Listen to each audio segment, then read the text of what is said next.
শেষবারের মতো একটা জিনিস চাইবো, একটা বার দেখা করো আমার সাথে প্লিজ। এই শেষবার, আমি অপেক্ষা করবো। একটা কথাও কি বলবা না আমার সাথে? আমি কি করব বলো? তুমি কি কখনো আমাকে একটু সময় দিছিলা? আমার ফ্রেন্ডরা ওদের বয়ফ্রেন্ড নিয়ে ঘুরে বেড়ায়, আর তুমি? নাফিজ আমাকে আগে থেকেই মেসেজ করতো। যখন আমরা আলাদা হয়ে যাই আমার নিজেকে অনেক একা লাগতো। মাঝে মাঝে কথা বলতাম ওর সাথে। কথা বলতে বলতে কখন যে এত দূর চলে আসছি আমি নিজেও জানি না। নির্জন, কিছু তো বলো নির্জন, আমি ভেতরে ভেতরে মারা যাচ্ছি। কি বলবো, আমি ট্রাস্ট উঠে গেছে রে আমার দুনিয়া থেকে। যখন আমি কয়েকদিন আগে তোমার জন্য মারা যাচ্ছিলাম একা একা, তখন তুমি নাফিজের সাথে। কারে বিশ্বাস করবো?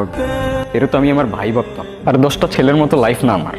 ভালো করেই জানতাম আমার বাবা নাই। আমার মতো বয়সে যে ছেলে ইনকাম করে না, তারে গিয়ে জিজ্ঞেস করো কিভাবে ফাটে, মাথার মধ্যে কি পরিমাণ পেইন থাকে। আর আমি তোমারে ভালোবাসছিলাম চিপায় চাপায় ঘোরার জন্য না, সারা জীবন একসাথে থাকার জন্য। তুমি কি কোনোদিনও আমাকে মাফ করতে পারবে না? তুমি কোয়েশ্চেনটা তোমাকে করে দেখো। নির্জন, আমি তোমার সব কথা শুনবো। আমাদের রিলেশনটা কি আর জোড়া লাগানো যায় না? তুমি রিলেশন জোড়া লাগানোর কথা বলতেছো, আমার ভাঙার ট্রাস্টটা কেমনে জোড়া লাগাবা তুমি?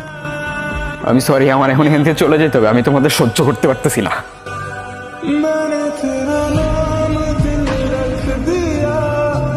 এই দুনিয়াটা অনেক কমপ্লিকেটেড হয়ে গেছে।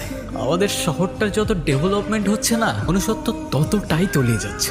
আমাদের ভালোবাসা, ইমোশন সবকিছু অনেক চিপ হয়ে গেছে।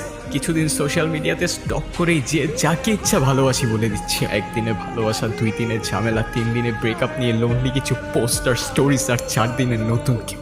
চারদিকে শুধু ফেক মানুষজন নিজেদের রিয়েলনেস দেখাইতে ব্যস্ত। যতদিন তোমরা তোমাদের এই শহরের সস্তা ভালোবাসায় মেতে থাকবা, ততদিন আমি আর ফিরবো না এখানে। হ্যাঁ, একাই থাকবো, শুধু সাথে থাকবে আমার ভাঙা ট্রাস্ট।